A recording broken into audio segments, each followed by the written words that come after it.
Hello, everyone. Thank you for joining us today for the second webinar in our In Silico Toxicology series, co-hosted by the PETA Science Consortium International and the Institute for In Vitro Sciences.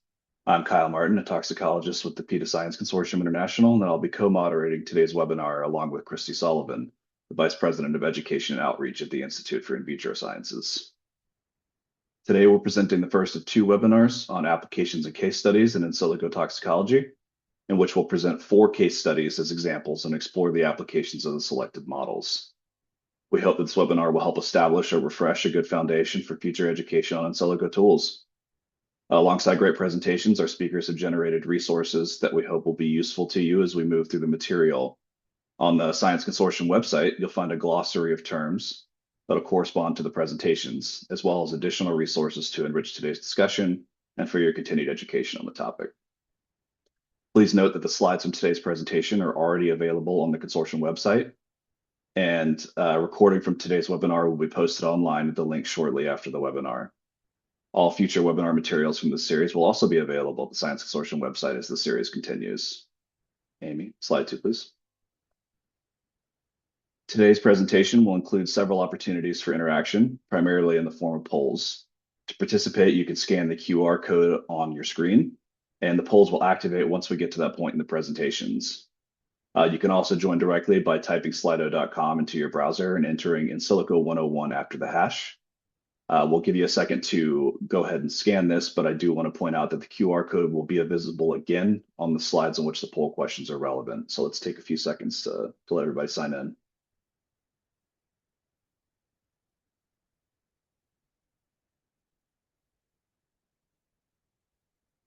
Okay, Amy, next slide, please. We also want to make sure that you're registered for our next webinar, which will be tomorrow, December 18th at 10 a.m. Eastern. The next webinar will continue the focus of today's on in silico methods through case studies. You'll need to register for tomorrow's webinar separately from today, and that link is already up on the Science Consortium website. Amy, if you'll go ahead and advance, please.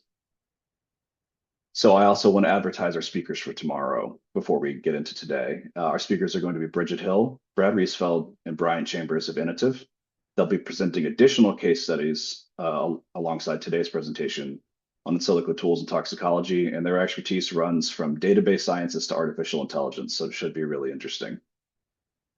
Thank you, Amy. If you'll advance to slide 5. Today we have 2 speakers presenting on applications and case studies in silico toxicology. First, we're going to hear from Aswani Unnikrishnan, a senior bioinformatician at Inotiv, and then from Xiaoqing Chang, a senior predictive toxicologist at Inotiv. Aswani is a senior bioinformatician specializing in computational toxicology and the development of new approach methodologies.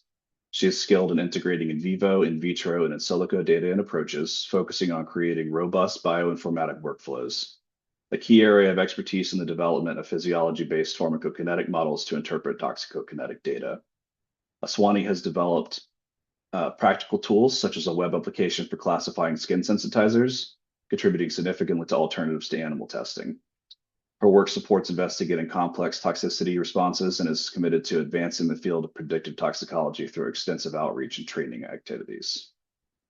Dr. Xiaoqing Chang is a senior predictive toxicologist at Inotiv. She's a board-certified toxicologist with a strong background in the fields of molecular and computational toxicology. Her primary focus is on developing and evaluating new approach methodologies to establish and promote their utility in chemical risk assessments. Her work centers on developing and applying physiology-based kinetic models to support in vitro to in vivo extrapolation for various toxicity endpoints. She played an essential role in developing the PBPK and IVIVE models hosted in NTP's integrated chemical environment. So thanks to both Aswani and Xiaoqing. After the session today, we'll be doing a Q&A. The webinar is scheduled for about an hour. Everyone is muted. You can type your questions into the questions module within your Zoom toolbar at the bottom of the screen. Please indicate if the question is intended for a specific speaker. There will be a note in the chat about this, but please do not add questions to the chat. It's difficult for us to follow them, and we'll be following the questions over in the Q&A module. We've enabled closed captioning, which you can turn on or off depending on your preference at the toolbar at the bottom of your screen. So without any further ado, I'm going to go ahead and hand this over to our first speaker, Aswani. Thank you. Thank you, Kai. Let me just share my screen. Hopefully you can see my screen. Not yet. Share. There we go. Oh, okay, perfect. So thank you, Kyle, for the kind introduction, and also to PETA Science Consortium and IIVS for this opportunity to speak today. And as Kyle mentioned, I'm Aswani Unnikrishnan. I'm a senior bioinformatician at Inotiv, and today I'll be presenting on the session 1 of our applications and case studies for our webinar series on in silico toxicology 1-on-1, along with my dear colleague, Dr. Xiaoqing Chang. So for today's outline, I'll be covering the learning objectives and also the case studies for QSAR and read across. And my colleague, Dr. Xiaoqing Chang, would be covering the case studies for PPK modeling and IVIV approaches, followed by Q&A. So after attending this webinar, our goal is for the participants to be able to explain what is involved in developing, implementing, applying, and verifying in silico NAMs, and also to describe several ways in which an in silico NAMs can be evaluated and validated, and also to summarize the drawbacks and benefits of the usage of in silico NAMs, and provide examples of the types of data needed to support the development and testing of various types of in silico NAMs. We also aim to identify the strength and weakness of in silico approaches related to in vivo methods for the case studies that we are presenting, and also recognize some softwares that's used in the development and evaluation of NAMs. So before we jump into the presentation, I wanted to remind everyone that throughout the webinar series, you might be seeing some words that are bolded in orange. So these words are defined in our supplementary glossary that we provide. So this will be useful for your reference. So today I'd like to start off with a brief high-level review of what was covered in the first talk of the webinar series, where we looked at what are NAMs or new approach methodologies, which is a broad term often synonymous with non-animal methods, referring to any technology that used to assess chemical hazard without using intact animals. We also looked at different types of NAMs and the methods for chemical hazard characterization. Mainly were two NAMs within. Like historically, toxicological studies relied a lot on in vivo data. And recently there's been a paradigm shift towards integrated approaches to testing and assessment. So you can use NAMs for screening and prioritization to help fill data gaps, to provide mechanistic predictions, and also support weight of evidence. So in the last talk, we did also cover the purposes, input and outputs for a number of featured in silico methods, including QSAR, read across, PPK modeling, IVIV, QAOP, molecular modeling, AI, machine learning, and deep learning. And you can access the past presentation and these presentations in the URL that I have put at the top of the slide. And you can also get the video of the presentation from YouTube. So something that we emphasize and reiterate throughout the webinar series is that traditional methods and in vivo NAMs should be used in a complementary way. And also, as we walk through these different methods and tools, we need to keep in mind that not every method or model works for every purpose. So we need to consider the context of use and the applicability domain of the model. So please model responsibly. So the first in silico method that we are going to look at today is QSAR. And so during our last talk, we did a poll on what word or phrase do you associate with in silico or NAMs. And the result was very clear. QSAR was a highly recognized term. And from that, we did get a feeling of how established and widely used QSARs are. So the push to reduce animal testing for safety assessment has encouraged the use of models and specifically recognized and incorporated into regulatory framework. So you can see why QSARs likely stand out as a prominent and frequently used approach for in silico NAMs. So what are QSARs? They are actually quantitative structure-activity relationships that relate structural properties of a molecule to its biological activity.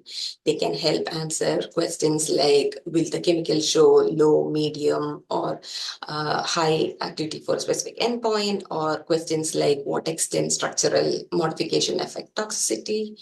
And QSARs rely on a chemical set with known biological activity, and it also relies on these molecular descriptors, which describe the molecule's features like molecular weight, polar surface area, and turns these complex chemical structures into simple data for computers to analyze.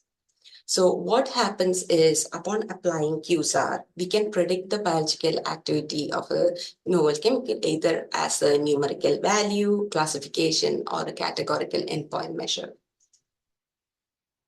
So before we jump into the case study for today, let's have a quick interactive poll through Slido. So if you have, as Kyle mentioned, if you haven't used it before, you can scan the QR code using your phone, or you can join the web version using slido.com. And for this poll, the question that I want to ask was, what do you think is a big benefit of using QSAR?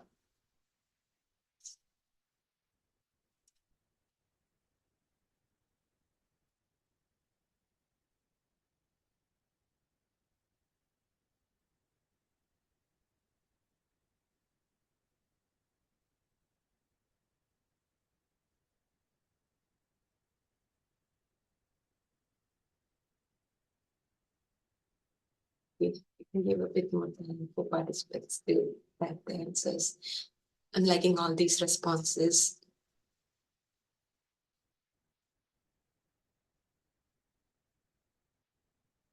So I did find the inputs really useful, and these do highlight the benefits of using QSAR, like it's fast, it's used for hazard screening, animal-free, saving time. It's perfect.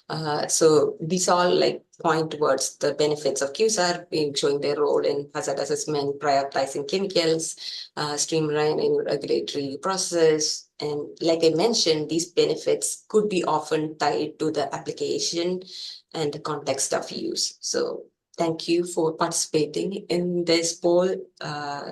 Excellent job. And I see one more participant typing, so thank you. So now we'll move on to the next slide. So for the QSAR case study, we're going to look at a paper from Gadaleta et al. 2019 paper on SAR and QSAR modeling of a large collection of LD50 rat acute oral toxicity data. And this study presents a highly validated integrated approach for predicting a critical toxicity, that's the rat acute oral toxicity. So the diagram on the left, the bottom left, shows the information flow for QSAR, showing where we have a chemical structure, and using that we calculate the molecular descriptors, and this feeds into a statistical model which outputs the predicted toxicity.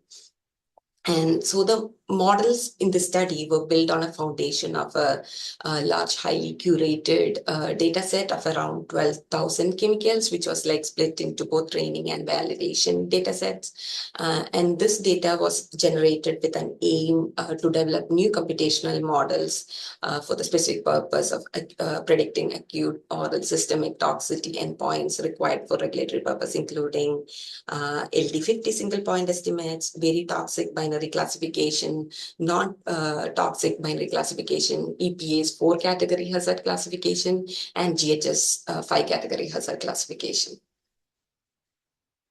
So as I just mentioned, a large database of rat acute oral LD50 data was compiled, curated, and divided into a training set and external validation set. Multiple computational models, including machine learning method like random forest and knowledge-based approaches like SAR, PI, and AI-QSAR were developed for both the regression and the classification endpoints.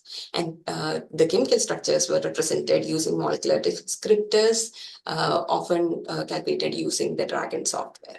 So for reliability, the applicability domain was defined for each model using approaches like similarity, error model, and prediction confidence. And to enhance the predictive performance, an integrated modeling approach was used for predictions of individual models through averaging for regression and the majority voting for classification. So the major results that were that the integrated classification models achieved higher accuracy when compared to the individual models.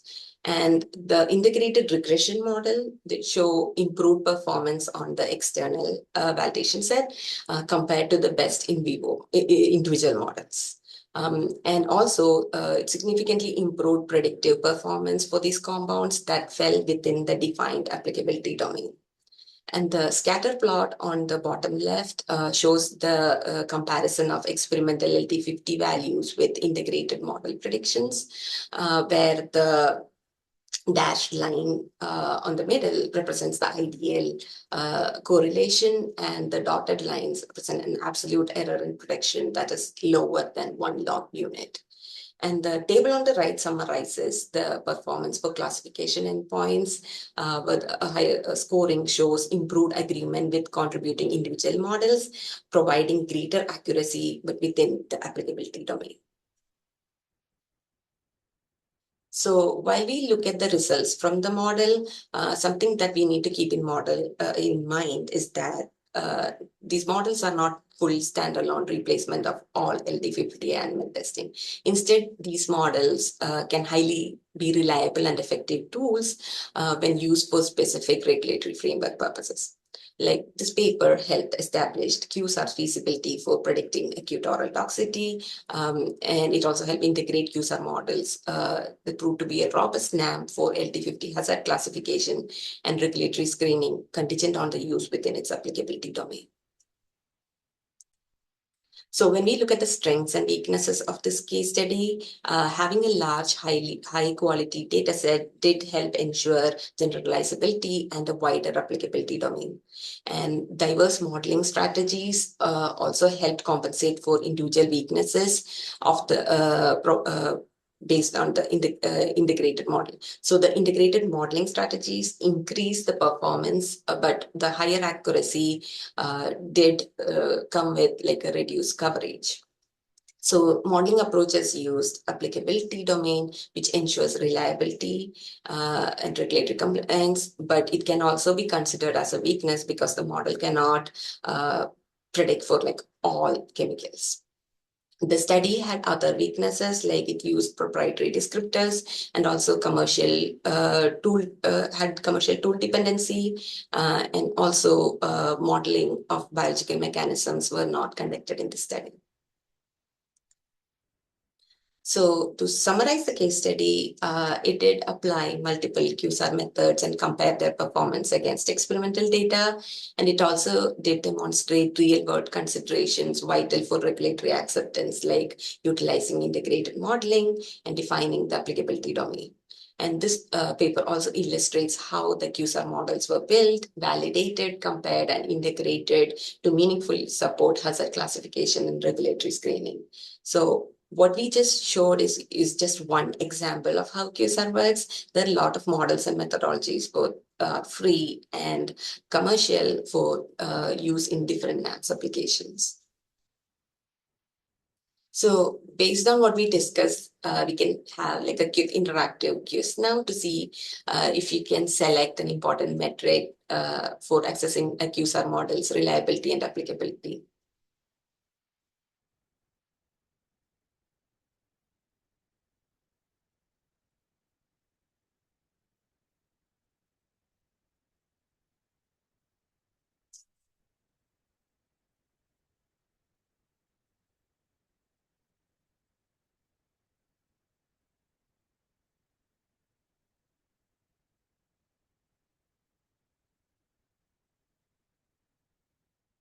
Excellent.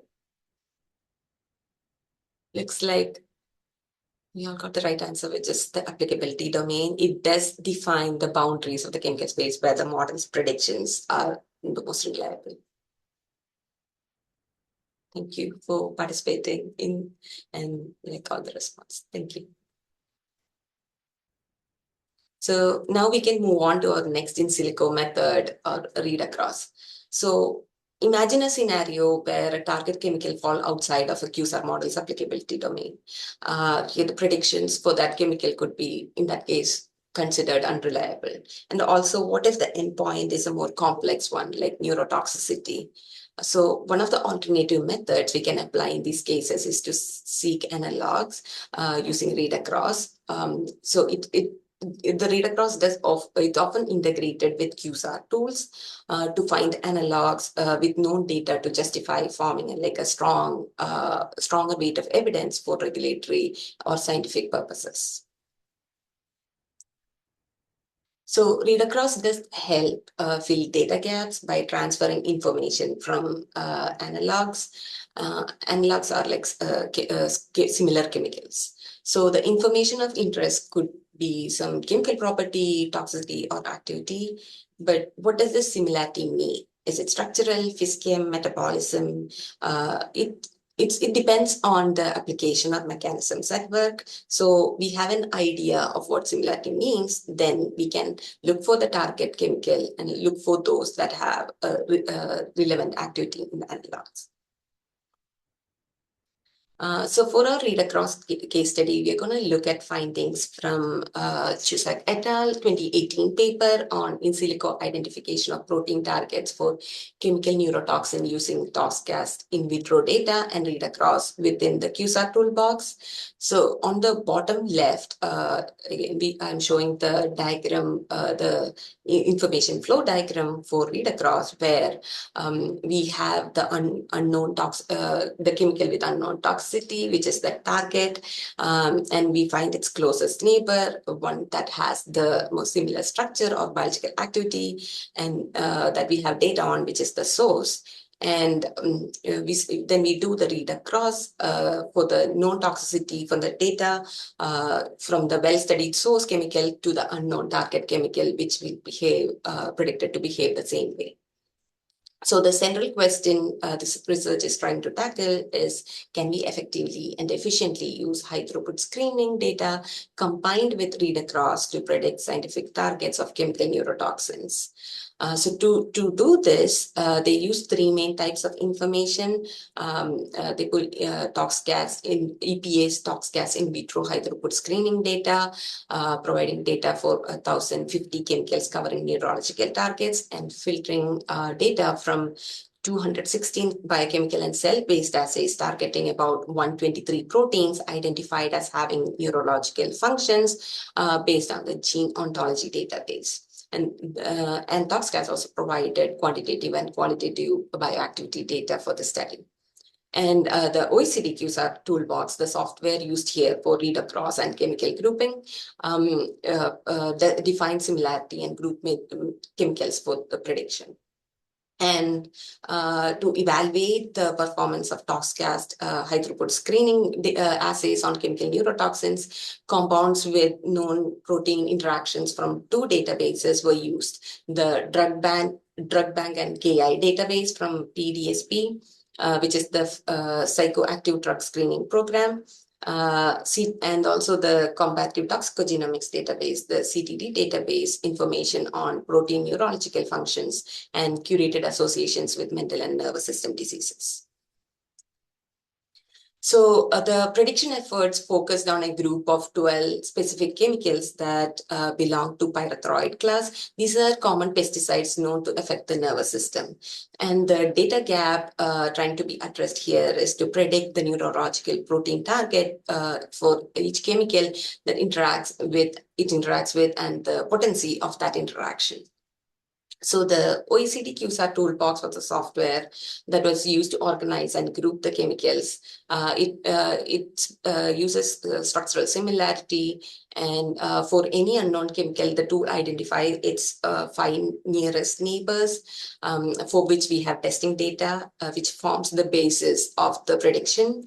And then we do the read across the known data from the 5 nearest neighbors to the unknown one chemical.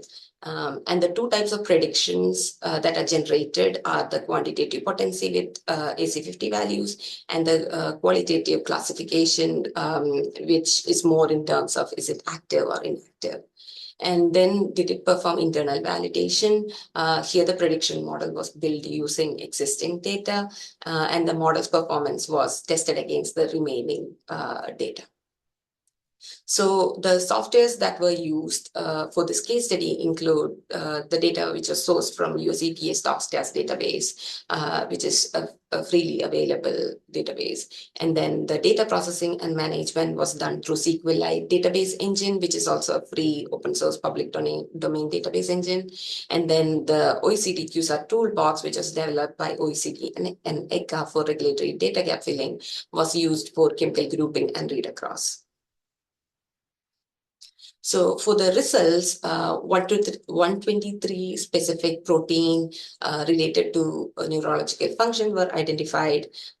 When Toxicology data for these proteins were checked, the active chemicals showed us were not distributed evenly, so it showed a skewed distribution.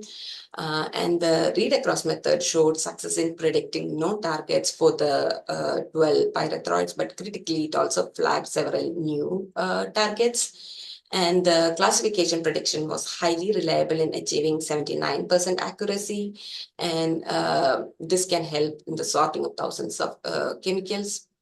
But for the potency prediction of AC50 values, the model showed more variability and less reliability. So the table shows the comparison of read-across predictions against the experimental data from Toxicology with the predictions for the 12 pyrethroids, demonstrating a strong overall classification accuracy of 79%. So to what extent was the research question answered? To look at this, the study did demonstrate its ability to fill data gap and classify several pyrethroid protein interactions by using existing mechanistic data within a read-across framework. And it did leverage high-throughput screening data to predict and identify novel neurological targets for these pyrethroids. And read across was validated as effective, correctly classifying 83% active and 76% inactive pyrethroid protein interactions using the Toxicology data.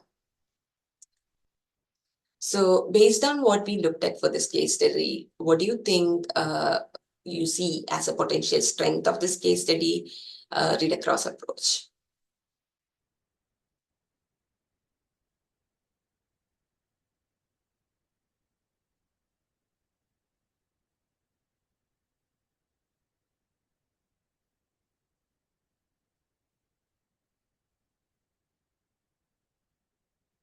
Any generic strength of read across that you thought was applied to this case study? Aswani, I'm having a problem with this Slido. Oh, and no worries. I do have a next slide which does cover the benefits of this case study. I just wanted to see how the audience interpret it. So it's active now. It's active now. Yeah. Thank you, Christy.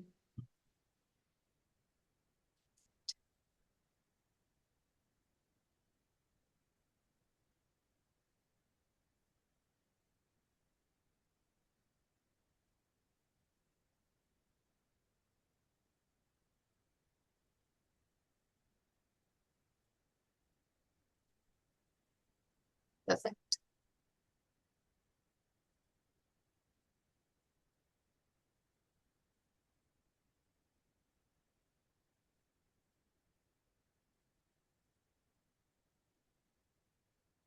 All great answers. Perfect.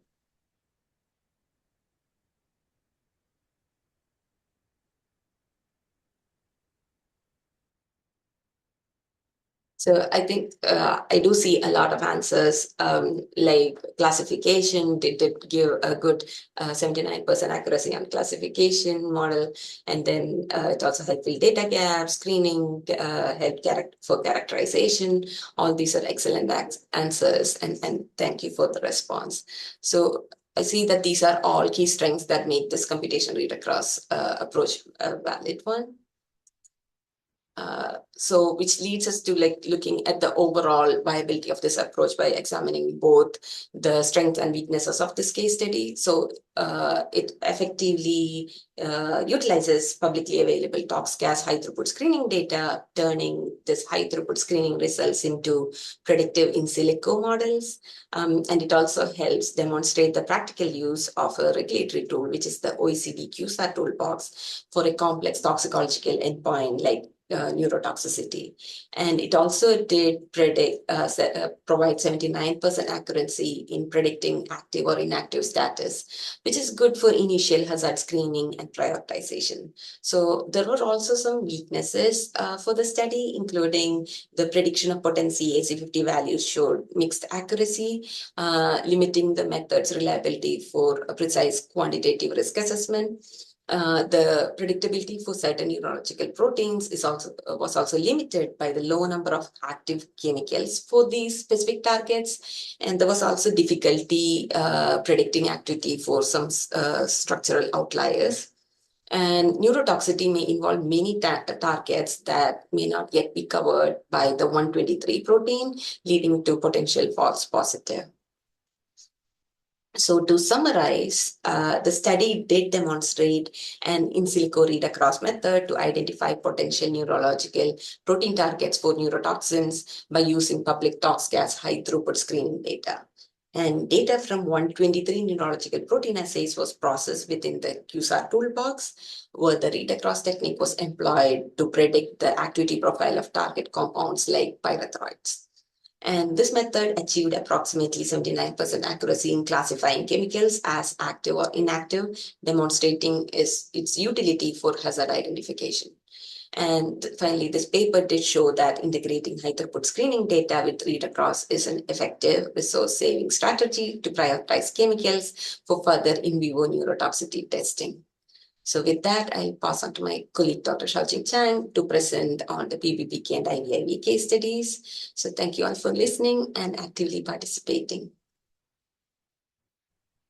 Thank you, Aswani. Thank you for the opportunity to present the case studies. Now, let me share my slides. I'm waiting for Aswani to existing share. So I need to send a request.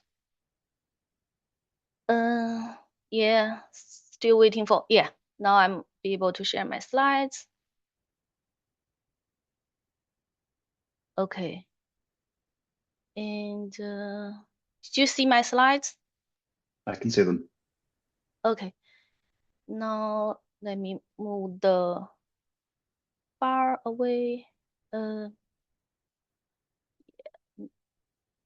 Okay, so yeah, I need to somehow minimize the Zoom meeting bar to get away. Okay. Just move it away.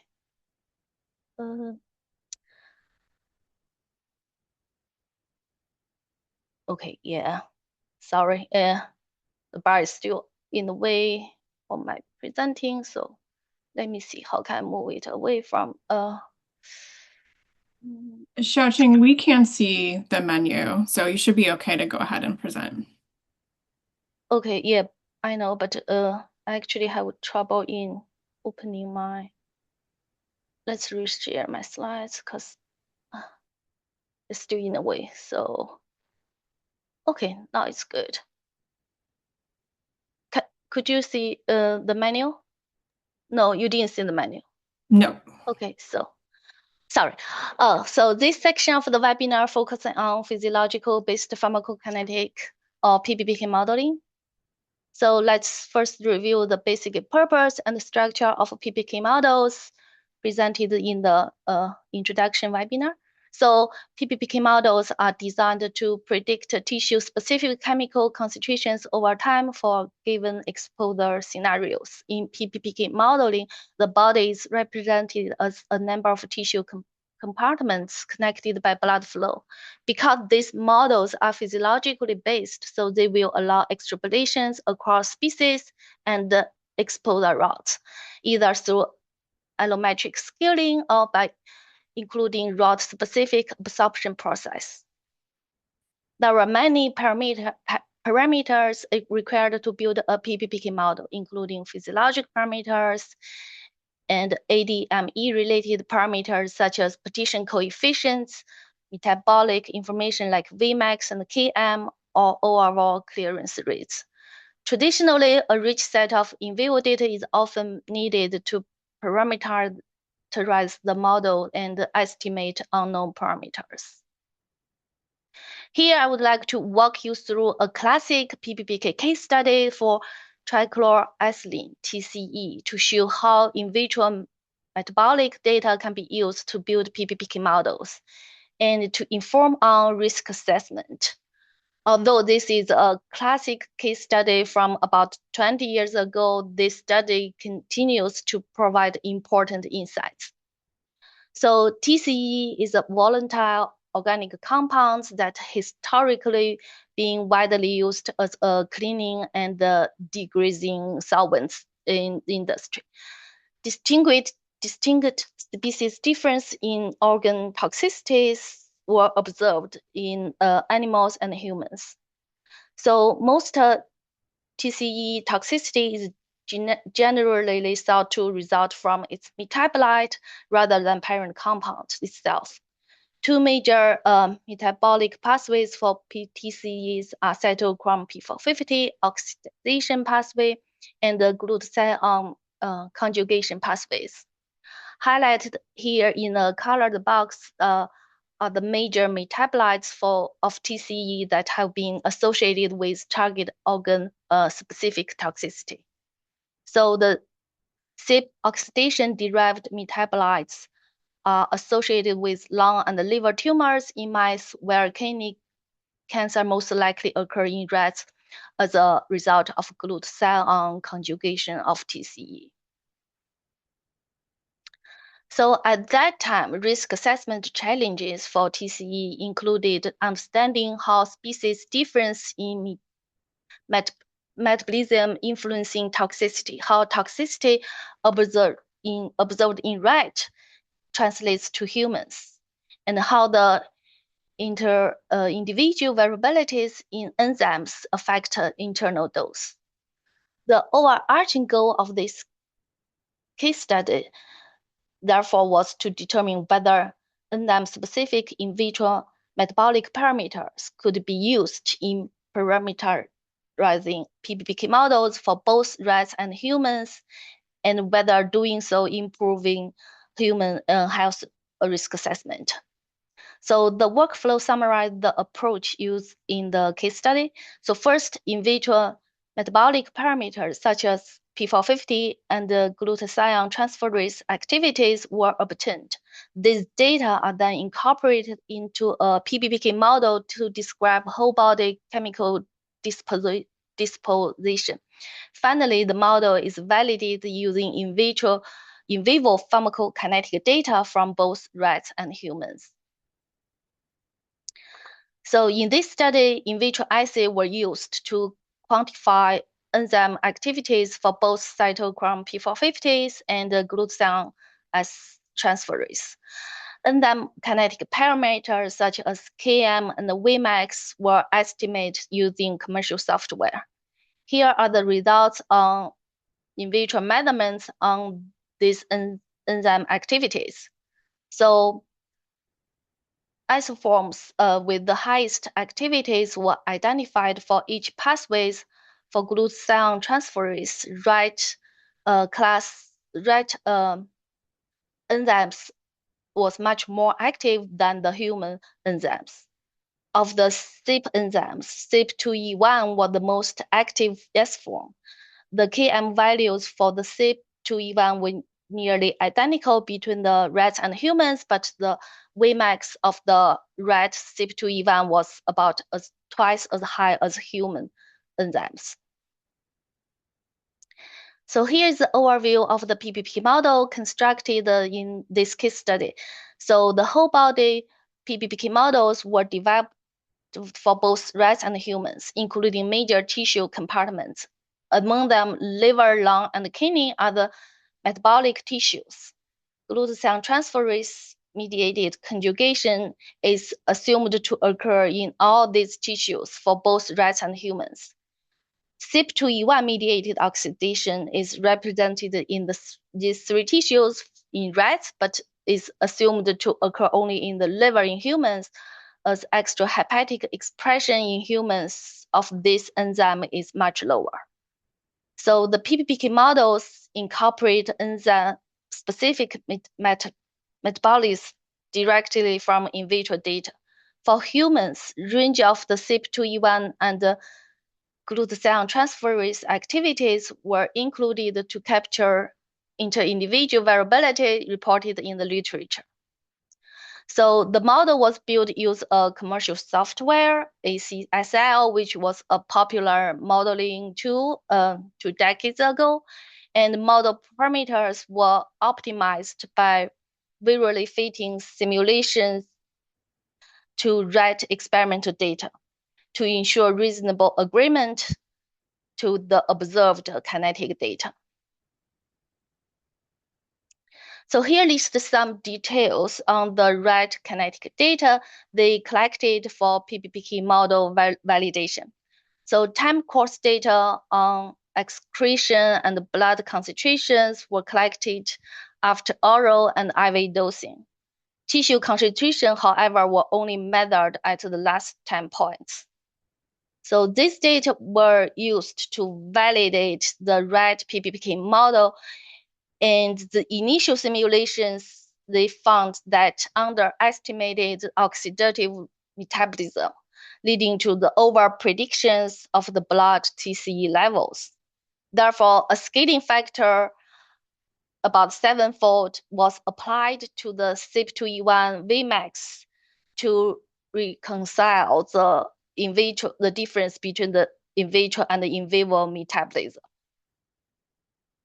After applying these scaling factors, and the PBPK model was able to adequately well predicted both rat and human blood TCE concentrations. And for humans, individual enzyme variabilities was also obtained and explored using lowest and highest Vmax values obtained from the liver microsome samples from 14 human individuals. So the table compare rat and human PBPK model predictions on the TCE kinetics at 24 hours after 8-hour inhalation exposures to 35 ppm TCE, which is a real-time exposure.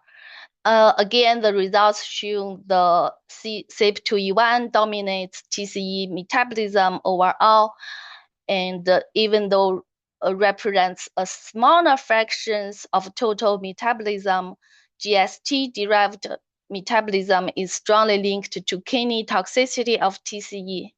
Because the glutathione transferase mediated metabolism is much higher in rats than in humans. So from a risk assessment perspective, these results suggest that humans may be less sensitive than rats, despite the similar external exposure. This also highlights this advantage of using PBPK models. This conclusion could not be derived from just to compare the external dose.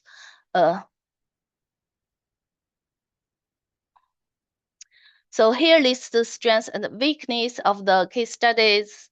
So the case strengths of the case study is that they include the mechanistic use of enzyme-specific in vitro data, and they explicitly including the evaluation of species difference between rat and human, and also the inter-individual variabilities among humans. The main limitation of the study, however, is to rely on this empirical scaling factor for the CYP2E1 Vmax to fit the in vivo data. and also the toxicodynamic information such as DNA damage, DNA repair, which are initial molecular events in genotoxicities were not incorporated in these PBPK models. So in summary, this case study demonstrated how the PBPK models informed by in vitro enzyme kinetics can quantitatively explain species difference and individual variabilities in metabolism. By focusing on the pathway-specific internal dose metrics rather than external exposure alone, the study provides mechanistic and risk-relevant insights beyond the default uncertainty factor approaches. So now that we have worked through these case studies, let's pause for a moment and check our understanding. And I will ask a quick slide question. Take a moment to submit your response.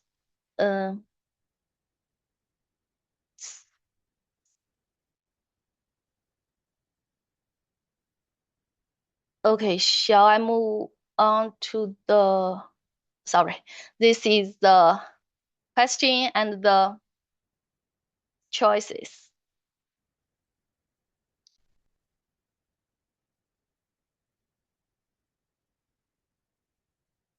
Wow.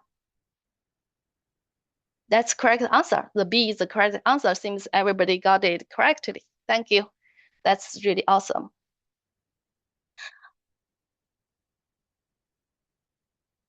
Wow, we have number 2, number 1, we have champions and here already.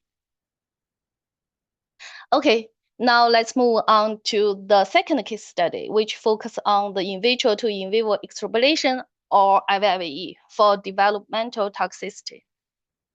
So let's first review the basic purpose of IVIVE introduced at the last webinar.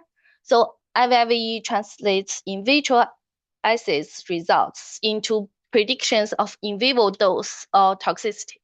Since this is a very broad definition, so it's important to specify the context to which IVIVE is applied to. What we just talking about in our PBPK case studies, the IVIVE was actually applied to predict the whole body metabolism based on the in vitro enzyme kinetic parameters.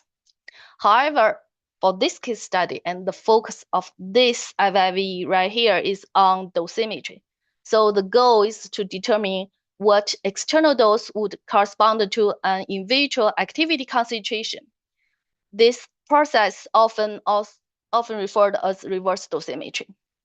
In vivo kinetics, pharmacokinetic, and PBPK modelings are often required for this process to generate a relationship between the external dose and the internal concentration. So this case study evaluates whether activity concentration from a human stem cell-based developmental toxicity assay can quantitatively predict the in vivo dose relevant for the developmental toxicities in vivo for valproic acid and its analogs. So IVIVE is performed to estimate the equivalent administered dose, or EADs. The diagram summarizes the IVIVE process used in the case study. It starts from in vitro assays, from which activity concentrations called named as DTP concentration were obtained, and then assuming plasma equivalent to the cell culture media, the target plasma concentration was made to be equal to this DTP concentration. And then the reverse dosimetry is performed to relate this target plasma concentration to an in vivo equivalent dose referred as EAD. So the in vitro data obtained from the DV tox assays is so the DV tox assay is a biomarker-based human pluripotent stem cell assay developed by the Stamina. The purpose to develop these assays to screen the developmental toxicity potency. So this assay measures the change of ornithine and cysteine in the spent media after the chemical exposure. Since both metabolites are involved in metabolic pathways that are important for cell proliferation and differentiation during development, changes of the OC ratio thus can be used as indication of the developmental toxicity potency. So this figure shows the OC ratio dose response curve from the DevoTox assay, from which DTB concentration can be derived for a chemical. So here the data, the figure represents the dose response curve for all the VPA analogs, and the table summarizes the DTB concentration values for each individual analogs, and also their relative potency by compared to those of the VPAs. And also the chemical, the in vivo teratogenic potency data were also collected for these chemicals and was compared to the DTB concentration data. So indicated here by the plus and minus signs are for the positive and negative results from the in vivo studies. Here you can see that the comparison showed a consistency in the teratogenic potencies ranking between the DTP concentration and the in vivo data. So in the case studies, multiple PK and PBPK models were used for the IVIVE.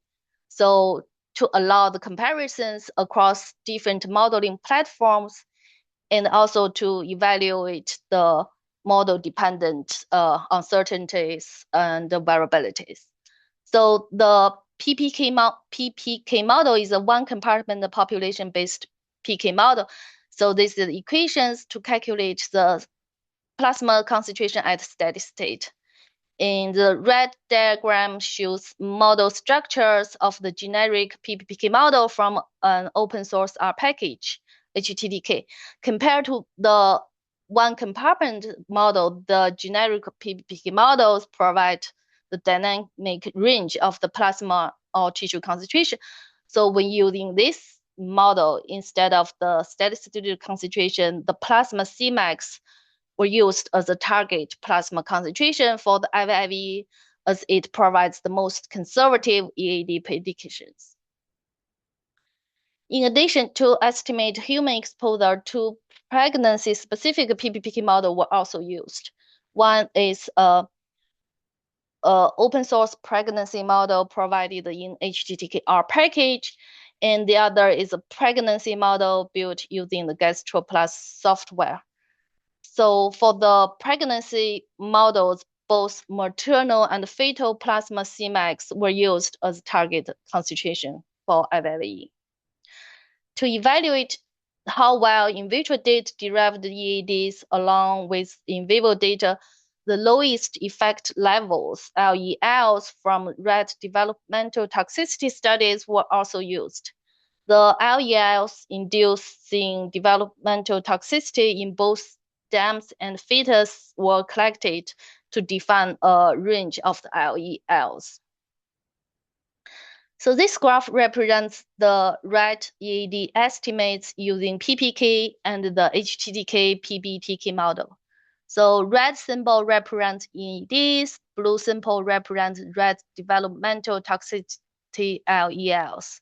So in addition to use nominal concentration from in vitro assay, free media concentration were also used for the IVIVE and represented by the red solid symbols.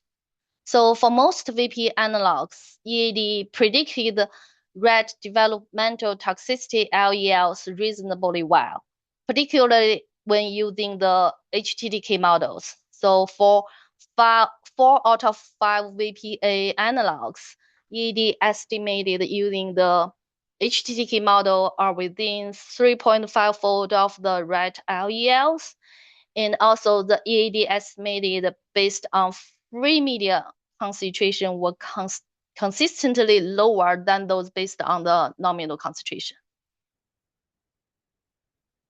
So the graph represents the results for the human data. So the human EAD were estimated using various type of PK models, and they also compared to the available human clinical data. So regardless the color, the circle represents the EAD estimated using HTTK models, and including both regular and pregnancy-specific model. There are no significant difference in the EAD estimates between using regular and the pregnancy-specific HTT models. So for all the chemicals, we use maternal Cmax as a targeted plasma concentration. The EDs are always lower than using the fetal Cmax, which represented by the open shape. So compare the solid shape to the open shape. And the human clinical data are only available for VPA, unfortunately. But so the range of the clinical dose for VPA is represented by this asterisk and plus symbols. We can see that all models produce the EAD estimates that approximated to the minimal clinical dose of the VPA. So this suggests that the clinical dose levels may not be safe for pregnant women, as it might exert developmental toxicity. And the in vitro concentration adjustment was also applied to the human data. So this second graph shows the ED comparisons between using the free and nominal DTP concentrations for both HTTK, PBTK, and gastroplus pregnancy models. Same as what we have observed for rat data, using free concentration produced lower EADs across all chemicals, and the impact of this adjustment seems chemical dependent. So overall, the all human PK models produced EAD that approximated the minimum clinical dose of VPA. And the gastroplus pregnancy model using maternal plasma Cmax as target plasma concentration provided the most conservative EAD estimates, and the impact of in vitro kinetics varied by chemicals. So before we wrap up this case study, let's briefly highlight the key strengths and limitation of the study that I think. So this study's strength is that they include the use of human relevant and mechanistically relevant in vitro bioactivity data for IVIVE. And it compares results across different modeling platforms. A lot of these are actually open source tools. However, the limitation included there are limited number of chemicals. There's only 10 chemicals. And then also for the open source models, the linear kinetics are only presented, are only included. And also there is absence of the toxicodynamic information in the PPP models. So in summary, this case study shows that IVIVE combined with PPP modeling can successfully translate in vitro bioactivity concentration to rat developmental toxicity LELs, and also to predict well the human clinical dose. Adjusting for free in vitro concentration yielded more conservative EADs, and overall this case study provides a promising examples of using in vitro data, in vitro that's from a mechanistically relevant assays and IVIVE to predict in vivo toxicity potency. So to check our understanding, I will now launch the Slido questions. So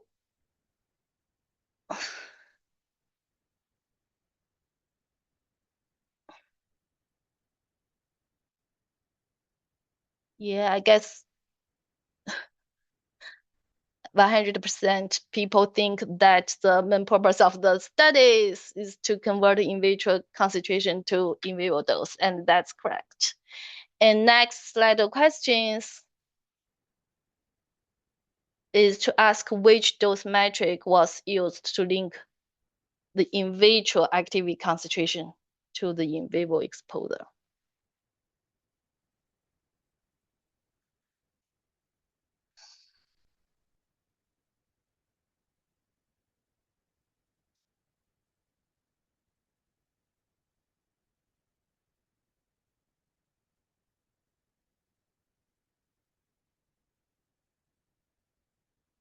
So I think majority people choose the first one, the plasma concentration, either Cmax or CSS, steady state concentration at steady state, and that's actually that's a correct answer. I can see that maybe there's some misunderstanding of what I'm trying to ask. So basically I'm trying to, so from in vitro assays, we have this activity concentration, and then we need to apply reverse dosimetry to predict the, exposure corresponding to that in vitro activity concentration. However, we will use either tissue concentration or plasma concentration as a counterpart and for the reverse dosimetry.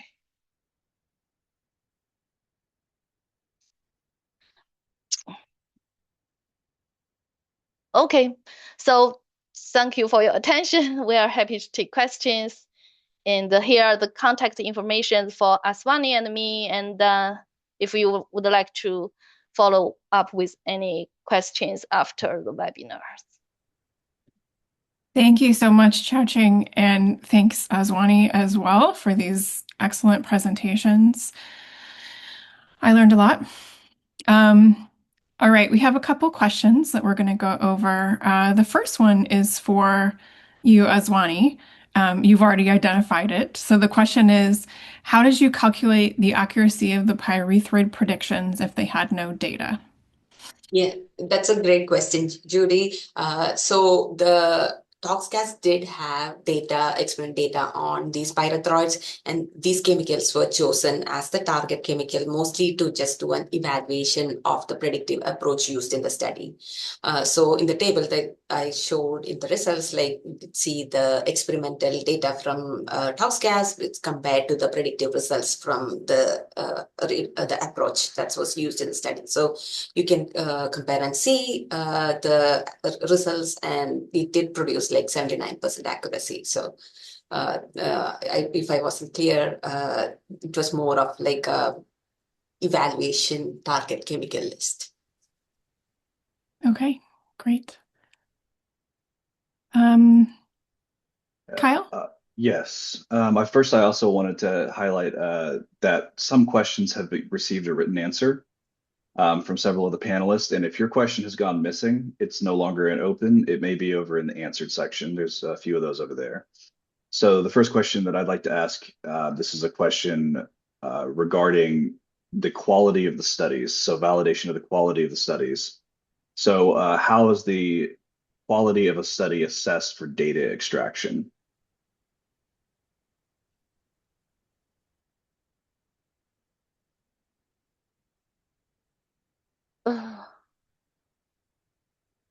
Okay, so is this question for me or for Aswani? Whomever. Okay, so sorry, yeah, could you repeat the question again? Absolutely. So for data extraction, how are the quality of studies assessed for human or in vivo? Okay, so for this IVIVE case studies, and when when they like extract the in vivo data, and there's some parameters, like required parameters, like the species of the species in the dosing, the dose and the dosing intervals, and then all recorded, and then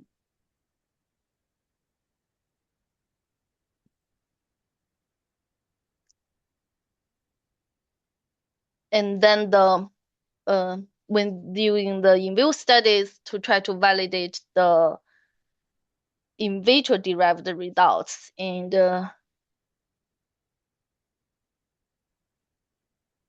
I think that's kind of a tough question. So basically the short answer is when we collected the in vivo studies, and we make sure it's published and well studied. But I do agree, not all the in vivo studies that we collected were under thorough evaluations to make sure there's no any errors. But since we collected the data from the published studies, and we trust that they are valid studies and with high quality. Sounds like a great topic for a future webinar, doesn't it? Yeah. Yeah. And I can add a little bit to it, like based on the read across and the QSAR case study, the data that were used in those case studies were so one was ToxCast data, which is like highly curated and publicly available, and that was also like validated within that study using like data from other databases like CTD and Drug Bank and KI. So and also for like the other one that also used like a large highly curated data set. So those are all publicly available data sets and well validated. So I think that does add a little bit to the quality of the study that's been used. Thank you. Okay, next question is for Xiaoqing. It's asking, how does PBK modeling align with the goal of reducing animal testing? Okay, so the PPK modeling that I presented today for these case studies is more like a traditional PPK modelings, and so that's why they rely on the in vivo kinetic data for the validation. However, I mean, especially for the past decade, there are more and more like a trend of develop PPK models solely based on the in vitro data, and then in that way, and you can actually reduce animal testings, and also you can produce a high throughput PPK modeling based on the in vitro data, and that could be a future topic that we can discuss on the high throughput PPK modeling. That's really helpful. I think also it is sort of a key piece of assessing systemic toxicity, right? You need to be able to know the sort of ADME of a chemical in order to combine it with in vitro to get ultimately, in sort of a simulation or an estimation of the whole package of a systemic toxicity value, right? Yeah, that's true. And also you actually came up a very good point, like not only in vitro data can be used to extrapolate for the in vivo kinetic parameters, I mean the in silico predictions, and there's actually existing QSAR models for the fractional bond and also for intrinsic clearance, which people actually have already used to try to parameterizing PPK models. Great. Well, it looks like we are out of questions here, except for the one that Xiaoqing is currently responding to. But I will add a question to that about that you were asking, Xiaoqing. You mentioned that the PBPK models are becoming more predictive. I mean, is that a generalizable trend that we're seeing more power in the predictive space for PBPK and we're relying less on the animal data? Well, I mean, it's okay. So I guess that's two two directions. So the direction I'm trying to take right now is like, because there's more and more data available, like more and more in vitro data available. For example, I mean, EPA, they actually, since maybe 10 years ago, they starting to using in vitro assays to measure the fraction bound, right? To measure the like hepatocytes, like intrinsic clearance using hepatocytes. So they actually had the measurement for like a couple of hundred chemicals. So these data are really valuable, and then they were used to develop QSAR models, and then based on that predictions with a valid QSAR models, all the kinetic parameters are very important for parameterizing PPP models can then be obtained. So yes, it's a trend. The trend is also driven by the data. So the good data and more data available to, for this to measure for the in vitro parameters. So that's why they make it possible and feasible for developing the PPPK models without just solely relying on in vivo data. Thank you. So I think this last question is potentially for Aswani. But or maybe from Xiaoqing. So we'll ask it because I think Xiaoqing can't answer and talk at the same time. So real quick, let's cover this and then we'll finish up. What would the explanation or interpretation of the 7x underestimation of metabolism of the TCW in vitro for rats? Okay, so that's like so when they do this in vitro to in vivo metabolism explorations, and then when they initially used in the PPP model, they saw the difference. So that's why they generated the scaling factor. So these scaling factors attempts to take all the difference between the in vitro and the in vivo situations into account. So such as a different couplings of reductase to P450 or the in vivo compared to the macrosome with the CYP2E1 enzymes will be taken consideration. Basically, so for their in vitro measurements, they use a microsome, and then the microsome is it's also out of the body. It's not and for the in the whole body, and there are some different factor that they might not considered, which could driven this sevenfold difference. Okay, thank you very much for that response. Well, I would like to thank both of you for presenting today, both Aswani and Xiaoqing, for giving us your knowledge, and thanks, Kyle, for co-moderation, and thanks for all the support of the whole Inotiv and PETA Science Consortium team. We are going to go ahead and end the webinar. Thank you all for your attention. And I hope you will join us tomorrow for the second set of case studies and our last webinar of the year.